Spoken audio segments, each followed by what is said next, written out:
Samajwadi party के सदर अखिलेश यादव ने एक बार फिर वाज़ेह किया है कि अपोजिशन का इंडी इत्तेहाद 2027 के उत्तर प्रदेश असेंबली इंतखाब में मुत्तहिद होकर मुकाबला करेगा। प्रयागराज में प्रेस कॉन्फ्रेंस से खिताब करते हुए उन्होंने कहा कि पीडीए यानी पसमानदा दलित और अक़लियती इत्तेहाद बीजेपी को इक़्तिदार से बेदखल करेगा।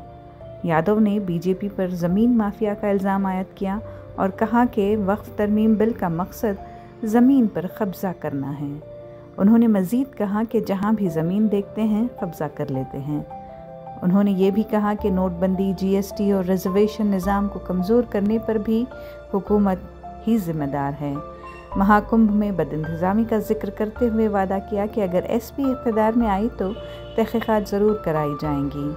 जनवरी में भगदड़ के दौरान ड्रोन और सीसीटीवी की नाकामी का हवाला देते हुए अखिलेश ने इल्ज़ाम लगाया कि हुकूमत ने मौत की वजूहात तक बदलवाने के लिए मुतासरा ख़ानदानों पर दबाव डाला है। अब एक सवाल नाजरीन के लिए, क्या आप समझते हैं कि पीडीए बीजेपी को हरा सकता है?